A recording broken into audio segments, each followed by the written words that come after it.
Hello everyone and welcome to this week's episode of London Mysteries. This week we'll be looking at the O2 Arena in North Greenwich. This arena was built at the turn of the millennium to celebrate innovation. Its life started as a museum.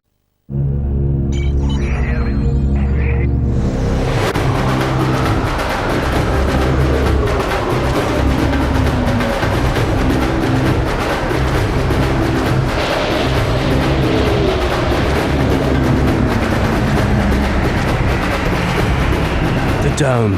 One amazing day. 1 year only. But it turned out to be a massive flop and a waste of money, so therefore the building had to be sold so the government could claw back its money. In the early 2000s, just a few years after the O2 Arena in Greenwich first opened its doors, a mysterious story began circulating among the staff and early visitors.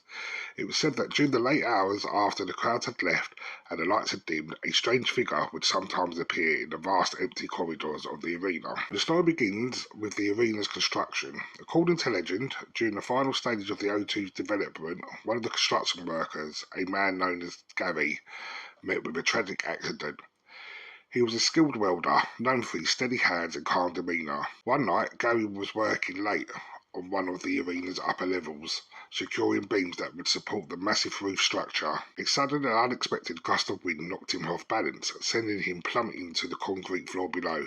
Despite the fall, his body was never found. Could that have been a cover-up? In the months following the O2's opening, security guards and night shift workers began reporting eerie encounters. I'd see a man in a work uniform walking through the hallways, carrying a welding tool that emanated an unnatural blue light. The figure would often vanish around corners and into walls, leaving behind only the faint smell of burning metal. The most disturbing reports come from those working in the arena late at night.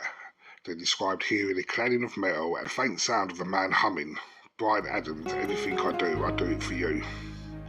What a strange song choice. Some even claimed that the temperature would drop suddenly and a sense of overwhelming sadness would wash over them when the ghostly figure was near. One night, a security guard, determined to solve the mystery, followed the apparition as he walked slowly down the corridor. He watched as the figure paused in front of a maintenance door, turned slowly and met his gaze. The guard swore that the ghost's eyes were the hollow dark voids and his face twisted in pain. The figure then passed through the door and disappeared. The next day, the door was found ajar, revealing a long-forgotten storeroom. Inside was an old welding helmet, Gary's helmet. It was covered in dirt and yet it still had a faint ghostly glow. Since that night, the sightings of Gary have become less frequent, but every now and then, especially on stormy nights, staff and performers claim they can still hear the soulful tune echoing through the empty halls. To this day, the workers at the O2 Greenwich believe that Gary's spirit lingers in the arena, forever tied into the place where he's met his untimely end.